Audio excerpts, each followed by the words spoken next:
네, 이제부터 스마트 포럼을 시작하도록 하겠습니다. 안녕하십니까? 오늘 스마트 포럼 진행을 맡은 도산 아카데미 황유철 사무처장입니다. 오늘은 만물이 겨울잠에서 깨어나는 경칩입니다. 이른 아침 스마트 포럼에 참석해 주신 여러분께 감사의 말씀을 드립니다. 지금부터 도산 아카데미가 주최하는 제287회 스마트 포럼을 시작하겠습니다. 이 포럼은 과학기술정보통신부, 산업통상자원부, 행정안전부, 방송통신위원회, 지디넷 코리아, 디지털투데이가 후원하고 있습니다. 국민일에는 이른 아침 사무실과 자택 등 여러 장소에서 온라인으로 포럼에 참석하시는 분들을 고려하여 오늘 포럼에서는 생략하겠습니다. 양해 바랍니다. 행사 전 진행에 관한 몇 가지 안내 말씀을 드리겠습니다. 오늘 포럼은 줌을 통해 비대면으로 진행됩니다. 줌의 프로그램 기능상 주 발표자 화면이 소리가 나는 참석자로 이동합니다. 음성이 아니더라도 핸드폰 소리나 문소리 등 모든 소리에 반응하여 이동하기 때문에 원활한 포럼 진행을 위해 참석하신 모든 분은 처음부터 음소거 상태로 진행되며 진행 순서에 따라 음소거가 해제될 예정이오니 양해 부탁드립니다. 포럼 주제 발표는 잠시 뒤 7시 35분경부터 약 40분간 진행됩니다. 발표가 끝난 뒤 약 15분간 질의응답이 진행될 예정입니다. 질의응답을 원하시는 분은 채팅 기능을 통해 질문하여 주시기 바랍니다. 질의응답은 발표자께서 직접 질문을 읽어주시고 답해 주시는 방법으로 진행하겠습니다. 이어서 앞으로 예정되어 있는 도산 아카데미 행사 안내를 드리겠습니다. 이번 달 리더십 포럼은 3월 17일 수요일 아침 7시 전미영 서울대학교 소비트렌드 분석센터 연구위원을 초청하여 트렌드 코리아 2021을 주제로 한국프레스센터 외화홀에서 진행됩니다. 다음 달 스마트 포럼은 4월 2일 금요일 오전 7시에 개최합니다. 발표자와 주제는 확정되는 대로 초청장을 통해 알려드리겠습니다. 오늘 스마트 포럼은 고명석 미디어 미학자를 모시고 2021년 OTT 플랫폼 대전쟁 전망이라는 주제 발표를 듣고 질의응답을 하는 자리로 마련하였습니다. 그러면 먼저 주제 발표를 해주실 고명석 미디어 미학자님을 소개해드리겠습니다. 고명석 미디어 미학자님은 경희대학교에서 언론정보대학원 개공 교수를 지내셨고 매체미학, 문화 콘텐츠 기획, 문화예술론, 예술과 테크놀로지 등에 대해서 강연을 하셨습니다. 국회 정책연구위원으로 재직 중에는 방송 미디어와 문화예술 분야의 입법과 정책 개발을 하셨으며 월드시네마 네트워크 대표이사와 코레일 관광개발 사회이사 등을 역임하셨습니다. 국가경영전략연구원에서 강연을 하시고 불붙는 OTT 플랫폼 대전쟁의 저자로서 한국경제 신년 특별 기고를 하시는 등 다양한 활동을 해오셨습니다. 저서로는 OTT 플랫폼 대전쟁이 있습니다. 현재는 미디어 콘텐츠, 문화예술, 도시정책 등 다양한 분야에서 공공부문과 기업 경영의 현장을 두루 경험하며 예술, 미학, 미디어 분야를 융합적으로 탐구하여 집필 및 강연 활동을 활발하게 하고 계십니다.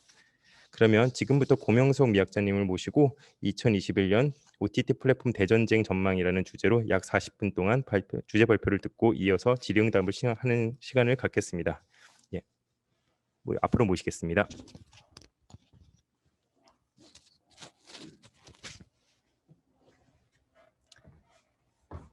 여러분 반갑습니다. 오늘 강연 주제는 2021년 OTT 플랫폼 대전쟁 전망입니다. 제가 작년 7월 달에 OTT 플랫폼 대전쟁이라는 책을 출간하게 되었는데요. 이 주제가 당시에 대한민국뿐만 아니라 글로벌하게 최대의 화제였던 것입니다. 그래서 오늘은 이 책의 내용을 기본으로 깔면서도 최근에 핫 이슈로 등장한 4가지 주제에 대해서 말씀드릴까 합니다.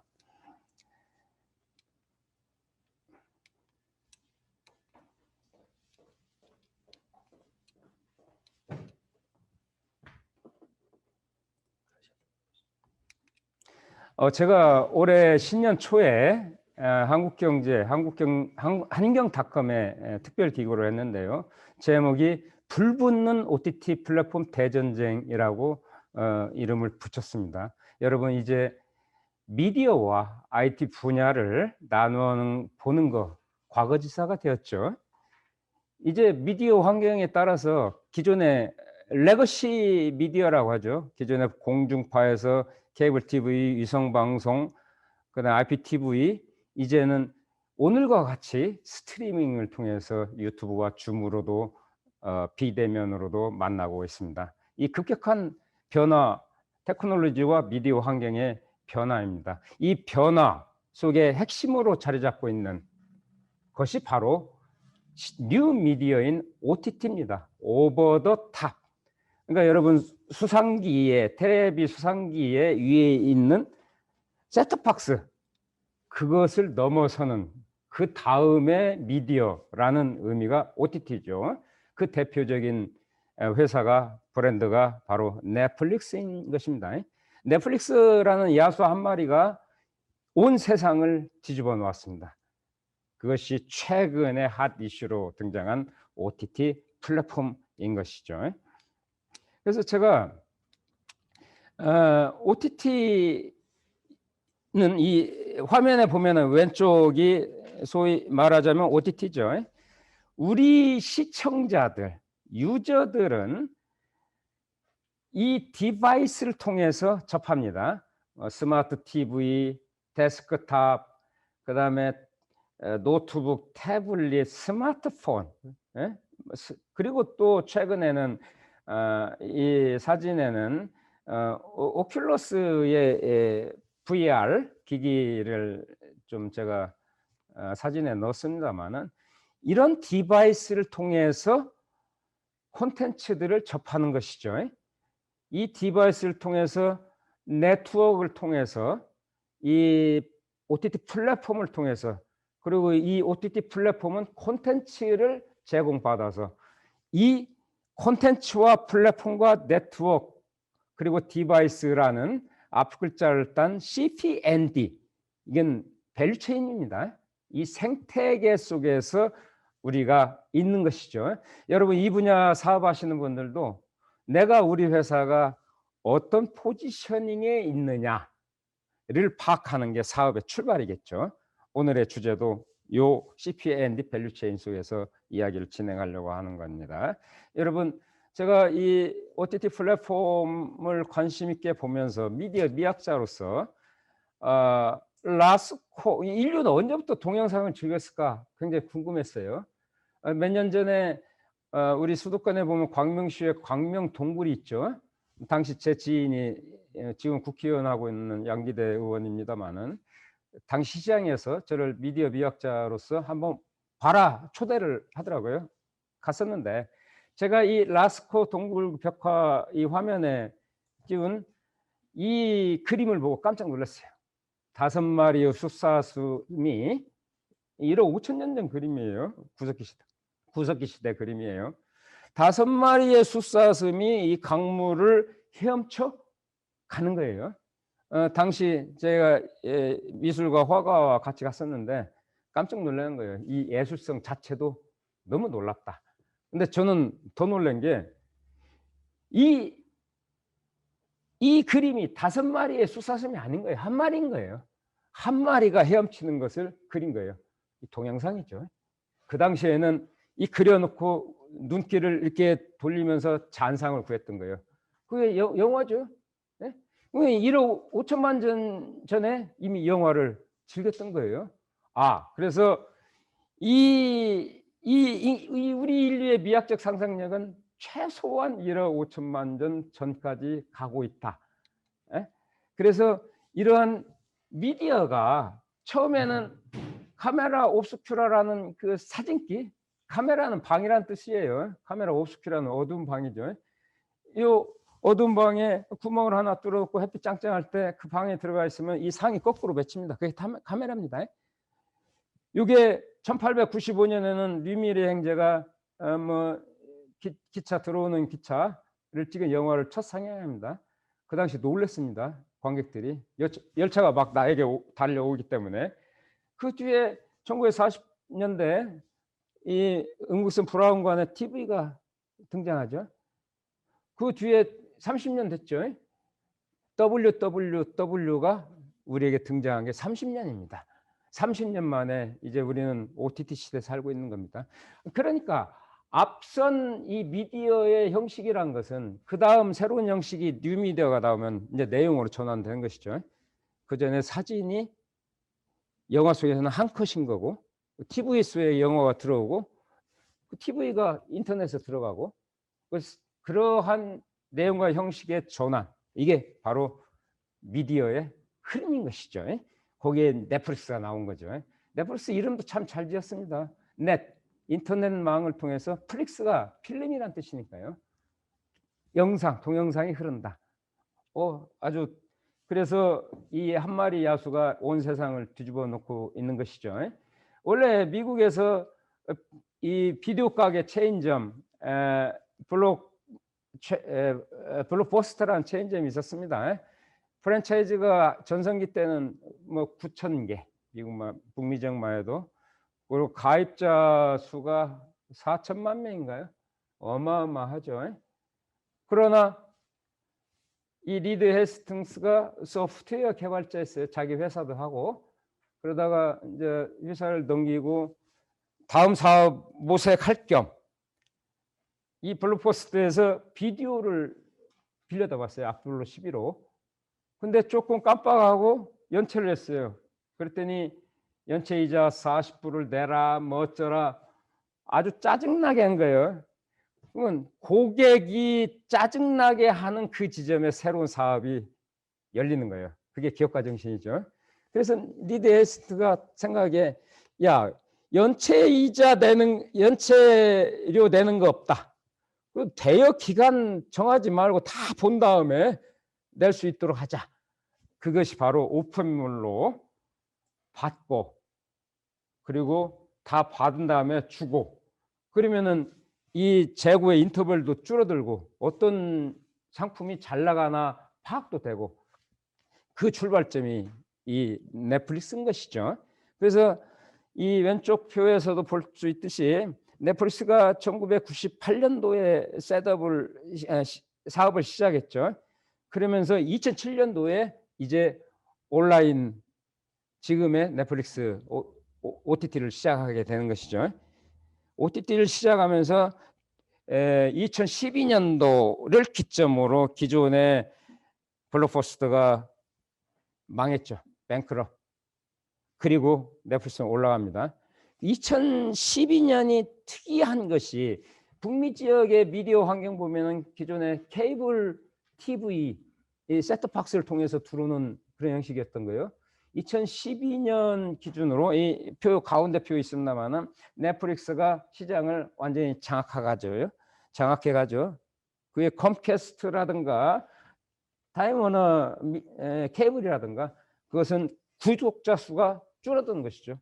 이게 OTT를 얘기할 때 항상 거론되는 코드 커팅인 거예요. 여기 코드 커팅 사진 보이죠? 가운데 왼쪽에. 이게 정확히 2016년도에 그 막강한 기존의 레거시 미디어를 넘어서는 2016년도에 그 일이 일어난 것이죠. 이 뉴 미디어 시대, OTT 플랫폼의 시대가 이제 주도하는 레거시 미디어가 뒤로 빠지는 그런 시대가 등장했던 것입니다. 그래서 넷플릭스를 보면은 넷플릭스가 현재 가입자가 글로벌하게 2억 명이 넘어섰습니다. 그러니까 글로벌하게 온라인 영화관 체인을 만든 것입니다. 임대료 낼 필요도 없어요. 대단한 것이죠. 제가 이 표 인포그래픽을 소개하면은 북미 지역도 올라가지만 이제 시장이 다 찬 것 같고요. 유럽은 급격하게 올라가고 있습니다. 라틴 아메리카, 아시아는 폭발적으로 성장하고 있는 것이죠. 넷플릭스가 한국에 번 거의 매출액이죠. 이번에 5,500억 정도 2021년도에 투자한다는 거예요. 콘텐츠 투자, K 콘텐츠 투자. 이건 뒤에 좀 제가 말씀해 드릴게요. 넷플릭스의 국내 가입자도 이렇게 늘어나고 있습니다. 결제 금액도 작년 12월에 간 경우에는 550억을 결제했다는 거예요. 2020년에 기존으로 OTT 비교해 보면은 넷플릭스가 국내의 웨이브와 티빙 합친 거 아주 압도적으로 앞서가고 있는 겁니다. 요 지점을 두고 국내 방송통신업계와 미디어업계의 논란이 분분합니다. 제가 오늘은 그 지점에 대해서는 말씀드리지 않겠습니다. 신문 보면 여러분 뉴스 보면 맨날 나오는 게 그런 뉴스입니다. 그래서 이 넷플릭스의 등장이 어떤 의미일까? 그 장기간 한 10년 동안에 제가 주가 그래프를 한번 그려봤어요. 비교해 보려고. 그랬더니 대략 아마존에 뭐 1472% 10년 동안 오른 거죠. 넷플릭스 1292, 뭐 애플, 나스닥 그 밑에 디즈니가 그 밑에 있습니다. 그다음에 이 AT&T 미국 최대 통신사 AT&T는 10년 전보다도 더 주가가 내렸습니다. 제가 여러분 주식 뭐 권하는 것도 아니고 제가 주식 투자 뭐 그쪽 사람도 아니지만 세상의 특히 산업의 흐름을 살펴보기 위해서는 이 장기 주식시장 흐름을 보는 게 눈에 금방 들어오는 것이죠. 그러면 여기서 보면 아마존이 왜 이렇게 급격하게 상승했느냐? 아마존은 현재 넷플릭스 다음에 제2위의 글로벌 OTT 플랫폼입니다. 지금 구독자 수가 1억 5천만 정도 되죠. 그리고 세계 글로벌하게 1위의 클라우드 서비스 회사인 것이죠. 그 파고를 타고 성장을 한 것이죠. 거기에 넷플릭스가 있고 그다음에 세계 최고의 디바이스 회사 애플, 스마트폰을 생산하는 애플도 재작년부터 애플 TV, 애플 뉴스, 애플 카드, 애플 아케이드 해가지고 서비스 부문을 론칭했습니다. 어마어마한 투자를 하고 있어요. 왜 애플 같은 디바이스 업계도 이 서비스 부문에 투자를 할 수밖에 없나?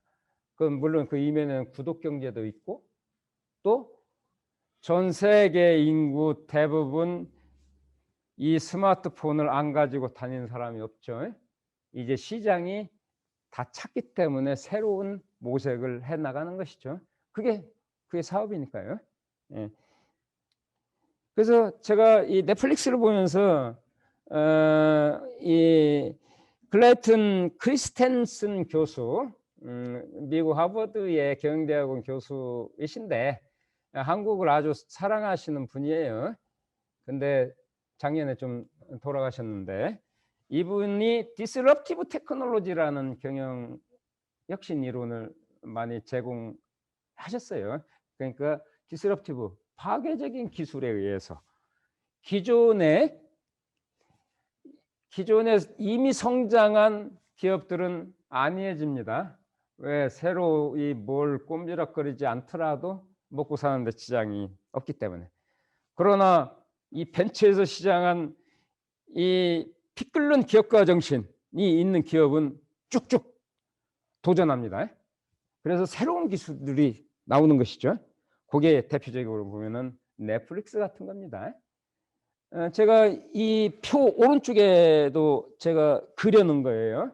OTT 같은 경우는 이렇게 성장해 가는 이미 변곡선은 작년 올해로 넘었다고 저는 보는데 성장해 가고 있죠.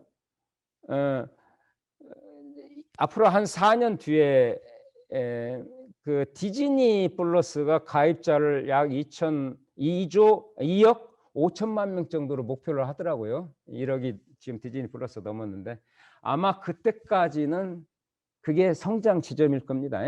그러면은 그 뒤에는 아마도 뭔가 또 뉴 테크놀로지로 무장한 기업이 등장해서 이 디스럽티브 파괴적인 기존 업계를 무너뜨리면서 등장할 것이다. 저는 그렇게 봅니다. 이 크리스텐슨 교수가 이런 얘기를 하죠. 제가 인용을 했습니다마는 이 파괴적인 이노베이션이라는 것은 혁신이라는 것은 그 어떤 생산이나 서비스다. 어떤 것이냐? 기존의 기득권, 기성의 기업에게는 매력적이지 않은 거예요. 예? 그 기성의 기업의 이 CEO나 그 산업에서는 그러나 벤처들은 도전을 하는 것이죠. 그게 인류 역사고 20세기와 21세기 산업의 역사죠. 이 오른쪽에 테크놀로지 어답션, 기술 채택이 어떤 방향으로 되어 있나 제가 인포그래픽을 소개합니다만은 OTT가 이렇게 성장하잖아요. 그러면 요즘은 또 화제가 뭡니까? 전기차죠. 일렉트로닉 비클. 이 전기차는 이제 급격하게 상승하는 초입입니다. 테슬라가 10년 동안 주가가 얼마 올랐죠? 뭐 기존의 기업 평가 방식으로는 평가가 안 되죠. 퍼가 1300이라는 것은 이해가 안 가는 겁니다. 저 애플은 퍼가 35밖에 안 돼요. 그러니까 새로운 방식들이 도입될 수밖에 없죠. 그래서 이 월스트리트에서는 PER 대신 PSR, 매출 곱하기 배를 하는 그럼 새로운 용어도 만들어내더라고요.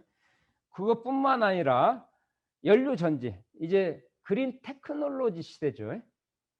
이제 탄소를 저감하는 넷제로 시대 부분에 돌입했습니다. 우리나라도 그러고 일본도 그러고 유럽도 그러고 미국도 그러고. 그러면은 앞으로는 이 그린 트랜스포메이션과 기존의 디지털 트랜스포메이션이 같이 혁신해 나가는 그게 아마 최소한 100년은 앞으로 가지 않을까. 우리 정부도 2050년까지 계획을 세웠잖아요. 플러스 30년. 이 두 축에 융합되는 지점에 테슬라가 있더라. 그러니까 폭발적으로 성장하는 겁니다. 그건 전기차이면서도 그 이전에 데이터 플랫폼 회사죠. 그래서 풀 드라이빙 서비스, 셀프 드라이빙 서비스. 그래서 FSD, 그 어마어마한 IT입니다. 테슬라는 단순히 차가 아닙니다. 데이터 플랫폼입니다. 그러니까 기업 가치가 이렇게 멀티플해지는 것이죠. 그래서 제가 오늘 강연에서도 주목하는 게 이 OTT, 뭐 전기차와 연료전지는 오늘 강연 주제는 아니고 이것이 왜 디스럽티브 이노베이션이냐, 파괴적 혁신이냐, 요 지점을 말씀드리는 겁니다. 저는 OTT 분야는 앞으로 한 3, 4년 정도면 거의 8, 90% 꽉 차는 시장이다. 그렇게 봅니다. 그래서 작년에 5월 달에 그 마이크로소프트의 CEO인 사티아 나델라가 그 마이크로소프트는 1년에 한 번씩 빌드 개발자 휴일을 하죠. 빌드 2020. 거기에서 재밌는 얘기를 했는데 작년 3, 4월 그러니까 그 코로나 팬데믹이 한참일 때 2달 만에 자기들이 목표했던 2년의 성과를 이뤘다는 거죠. 압축 성장한 것이죠. 이 코로나라는 외삽적 환경뿐만 아니라 디지털 트랜스포메이션이 그 시점에 압축적으로 올라갔다는 것이죠. 이 부분이 오른쪽 제가 또 주가 미국 나스닥 주가를 하나 가져왔는데 테슬라 2년 동안입니다. 테슬라가 제일 위에 폭발적으로 성장하죠. 그 다음에 한국의 연료전지회사 두산 퓨어셀을 대입해 왔어요. 두 번째. 2년 동안 800% 성장했군요. 나스닥이 73%. 그런데 앞에 인포그래픽에서 봤던 넷플릭스는 2년 동안에 보면은 50% 성장밖에 안 한 거죠. 그러니까 어떤 의미에서 OTT 플랫폼의 선두주자인 넷플릭스는 이제 성장할 만큼 성장했지 않느냐. 물론 주식은 선반영하는 의미도 있지만요. 그런 뭔가 인사이트를 좀 얻을 수 있겠습니다. 제가 OTT를 바라볼 때 저는 기존에 여러분 뉴스에서 많이 접하겠습니다만은 그런 협의의 관점에서 OTT를 바라보지 않습니다. 협의의 관점은 오버 더 탑의 의미죠. 아까 말씀드렸듯이 저는 오히려 미디어 통신, 그러니까 방송통신 대 IT의 경쟁, 전쟁이다. 이미 이제는 IT의 승리, IT가 리딩해 나가는 시대로 넘어왔다 이미. 저는 그렇게 광의의 의미로 OTT를 바라봅니다. 그래야만이 제가 만든 이 표인데, 우리가 뭐 가령 뉴스 보면은 국내 온라인 동영상 유통 시장 점유율 추이할 때 뭐 유튜브를 넣고 넷플릭스는 이렇게 성장하는데 이렇게 하잖아요. 그러면 질문이 나올 수 있잖아요. 유튜브도 OTT입니까? 그런 질문이 나올 수 있잖아요.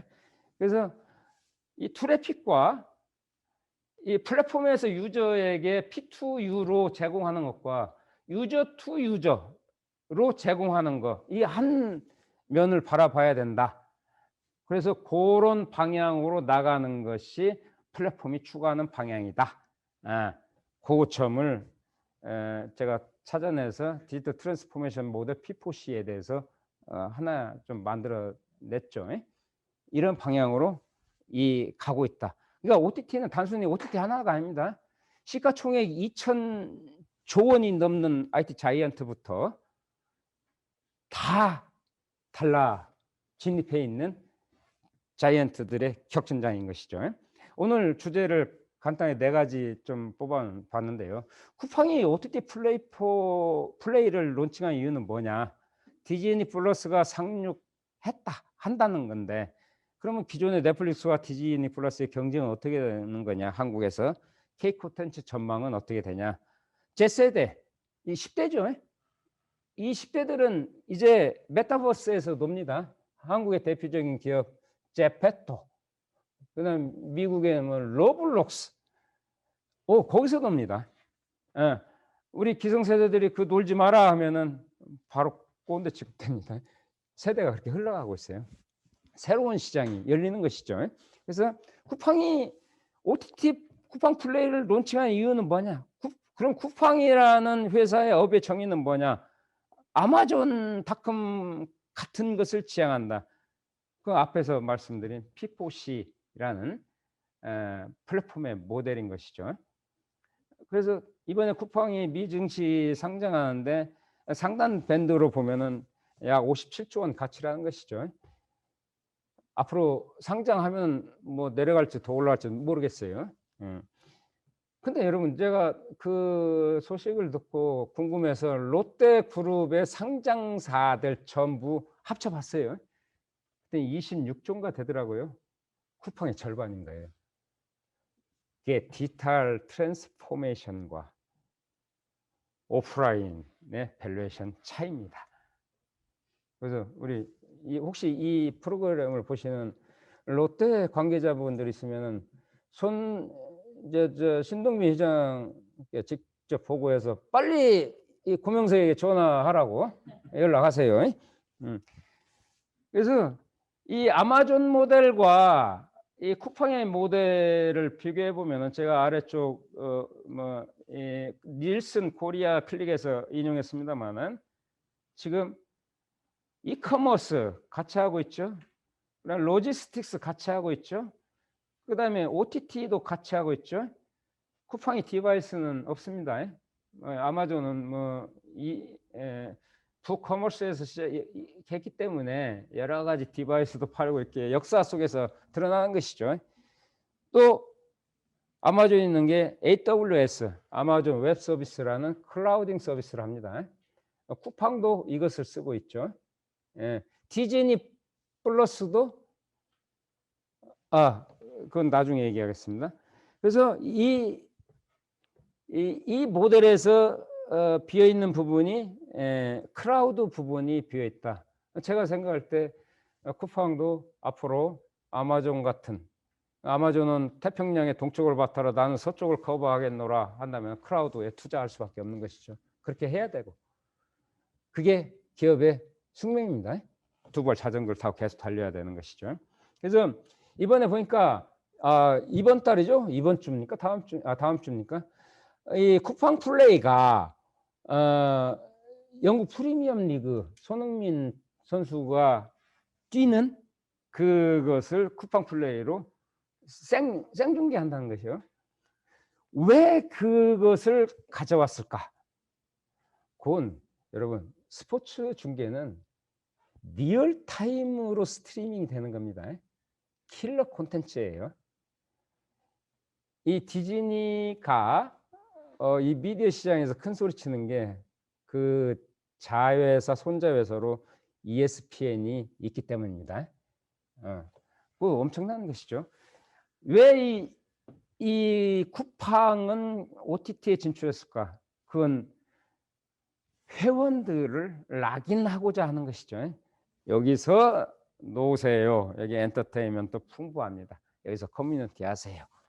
뿐만 아니라 이 OTT가 현재 쿠팡의 구독자 수가 500만 정도 된다면은 더 이 신규 가입자들을 끌어올 수 있는 파워가 되는 것이죠. 왜? 구독자의 눈길, 아이볼을 잡는 게 바로 OTT이기 때문입니다. 여기에 손흥민 선수의 프리미엄 리그 경기까지 생중계된다면 그 가입 효과가 상당하겠죠. 그 목표성이 있는 것입니다.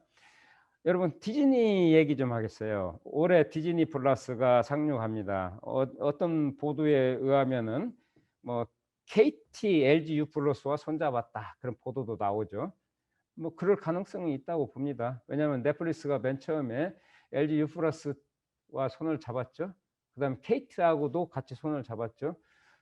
이 글로벌의 OTT 플랫폼의 신규 시장의 진출의 전략적인 그런 게 있어요. 1, 2, 3위가 있으면 3위부터 잡고 2위 잡고 1위를 초조하게 만들고 그러면은 좀 지나면 다 잡게 되죠. 왜 한국의 특수성은 통신 3사가 무더기로 풀링을 하고 있기 때문에 이렇게 잡아나간 게 빠른 것이죠. 그래서 제가 볼 때 앞으로는 통신 3사뿐만 아니라 이 네트워크죠. 이 플랫폼 뭐 넷플릭스건 뭐 디즈니 플러스건 앞으로 뭐 아마존 프라임 비디오도 상륙한다고 저는 봐요. 공식적으로. 그러면 이게 복혼제로 갈 것이다. 엔드엔으로 방식으로. 그게 미디어 시장이 변할 것이다. 그 뒤에는 어떻게 될 것이냐. 북미 지역과 같은 코드 커팅이 이루어질까. 장기적으로 어떻게 될지 모르겠어요. 그러나 방향성은 그 방향성으로 갈 수도 있겠죠. 그래서 제가 인포그래픽 소개합니다만 오른쪽에 인도 시장이 참고가 됩니다. 인도가 그 전에는 폭스사의 자회사였던 하스타가 70%를 장악해 있었어요. 장악했었어요. 근데 그것을 뚫고 넷플릭스가 20%, 아마존 프라임 비디오가 20%, 그다음에 디즈니 플러스가 하스타와 함께 18%, 17%, 그리고 나머지 이 시장이 이렇게 변하더라고요. 몇 년 안 됐어요. 그럼 아마도 한국 시장도 인도의 케이스에 비교해 보면은 이러한 흐름으로 가지 않을까 유추해 보는 거죠. 물론 이제 그렇게 간다는 보장은 없지만. 그래서 뭐 디즈니와 넷플릭스가 만약 한국 시장에서 경쟁을 하게 된다면 둘이는 대체제냐, 트레이드 오프인 관계냐, 아니면 보완제냐. 제가 볼 때는 보완제 기능도 있다고 봐요. 가정에 아이들이 있으면 디즈니 플러스를 필수적으로 할 수밖에 없죠. 그리고 자기는 넷플릭스 보기도 하고, 그리고 우리 존경하는 국내 웨이브도 보고 왓챠도 보고. 제가 어디 가서 얘기할 때 왓챠를 꼭 껴줍니다. 우리 벤처기업 화이팅. 그 다음에 K 콘텐츠가 올해 대박입니다.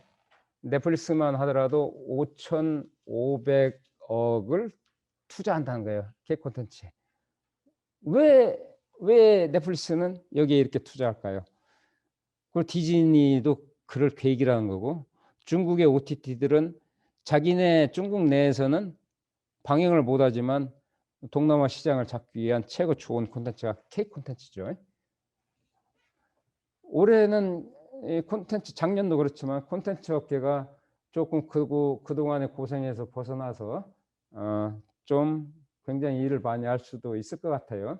이 킹덤, 스위트 홈, 이게 승리호, 영어 번역으로 넷플릭스는 스페이스 스위퍼스, 뭐 우주 청소부 뭐 그렇게 번역을 했는데, 이게 대표적인 K 콘텐츠죠. 글로벌하게 일주일 혹은 한 달 동안 10위권에서 석권했던 오리지널, 넷플릭스가 가져갔으니까 오리지널이 되겠죠.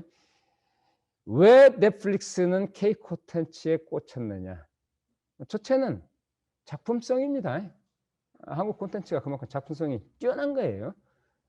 글로벌하게 10위 안에 당당히 자리 잡기 때문에 미국에서도 1위를 하기도 하고, 물론 짧은 시간일지 몰라도. 그 다음에 가성비입니다. 넷플릭스의 가장 유명한 그 오리지널인 하우스 오브 카드, 그게 에피소드 한 편당 제작비가 100억 정도예요. 근데 우리 스위트 홈은 30억 정도예요. 그러니까 3분의 1 가격으로 동등한 시장 포션을 차지할 수 있다면 아니 할 수 없죠. 그 다음에 세 번째로는 세계성이죠. 어디를 내놔도 받아들여진다. 칠레에서도 중동에서도 1위를 하는 게 K 콘텐츠죠. 이 부분에 대해서 승려 같은 경우는 제작비가 240조 들었는데 넷플릭스 오리지널로 뭐 극장이 막혔으니까 코로나 때문에 넷플릭스로 오리지널로 제공하기로 한 게 310조인가요? 그러니까 마진율 30%를 붙이고 넷플릭스가 사간 것이죠. 그래서 넷플릭스 오리지널이 된 것이죠. K 콘텐츠 업체로서는 피치 못한 함정의 선택이었을 거예요. 이런 방식 리쿰률을 어떻게 받느냐? K 콘텐츠 제작사에서 그것은 다양한 방식들이 조합을 이루면서 갈 것입니다. K 콘텐츠의 산업이 박다는 말씀드리고, 제가 제 세대 미디어인 메타버스 말씀 잠깐 드릴게요. 이 제페토 네이버에서 만든 네이버 Z에서 만든 메타버스인데, 제가 이 블랙핑크가 여기에서 팬 사인을 합니다. 팬 사인 하는데 글로벌하게 5천만 명이 모였어요. 그러니까 이 블랙핑크 아바타는 24시간, 48시간 사인을 합니다. 잠도 안 자요. 그러니까 5천만 명 사인을 하는 거예요. 이 사인하면서 우리 10대들이 조공을 한다고 하잖아요. 선물을 주고 싶다. 아바타 선물로 가서 선물을 주는 거예요. 그래서 이게 지금 2억 명 유저라는 거예요. 엄청나죠? 네, 한국의 10대들은, 제 세대는 한 10% 정도 차지할 거예요. 뉴스에는 20%까지 나오지만 이것은 이미 글로벌 것이 됐습니다. 한국 게 아닙니다. 뭐 토종 메타버스다, 그런 메타버스에서는 토종이라는 말 안 씁니다. 한국의 이 국내 OTT만 토종 자기가 스스로 쓰는데, 이게 디지털 제국의 마인드가 이미 이 세대, 사이버 세대에서는 열린 거예요. 그리고 뭐 포트나이트, 러블록스, 아바타, 마인크래프트 이런 부분에서 이미 Z세대는 다 넘어갔습니다. 시간 되시면은 여러분들 유튜브 들어가면 간접 체험할 수 있습니다. 제가 OTT 플랫폼 대전쟁을 말씀드리면서 우리 유저들은, 한국의 유저들은 평균 1.3개를 가입합니다. 1.3개. 해외 유저는 몇 개 하겠지만 OTT를. 그리고 하루에 1시간 16분 정도 시청한다고 통계가 나와 있어요. 그러면은 앞에서 봤듯이 엄청난 OTT들이 있어요. 소비자는 합리적 선택을 해야 돼요. 그러면 OTT 간의 경쟁이 고객 만족을 위해서 서비스가 좋아지겠죠. 유저들은 행복합니다. 제가 존경하는 경영학 그룹 피터 드러커 교수님께서 이 말씀하셨는데, 사업의 목표는 단순히 이익을 올리는 게 목표가 아니다. 고객을 창조하고 고객을 만족하는 게 사업의 목표다. 그러면은 기업 이익은 따라오는 것이죠. 그래서 우리 OTT 사업자 분들도 분발하시고 우리 고객들도 즐겁게 미학적 상상력을 펼쳐나가기를 바라겠습니다. 제가 오늘 강연하면서 메시지가 하나 있습니다. 여러분들께 드릴 메시지. 디지털 제국의 마인드와 시각으로 바라봐야 이 OTT 플랫폼을 보는 눈이 열린다. 왜? 이미 이 글로벌하게 판이 벌려져 있고 여기에 자본과 테크놀로지와 예술이 모이기 때문입니다. 디지털 제국의 마인드로 바라봐야 된다. 그래서 이 디지털 트랜스포메이션으로 부가가치를 점점 올라가는 그러한 방향성으로 한국의 정치, 경제, 사회, 산업, 문화의 혁신이 필요하다.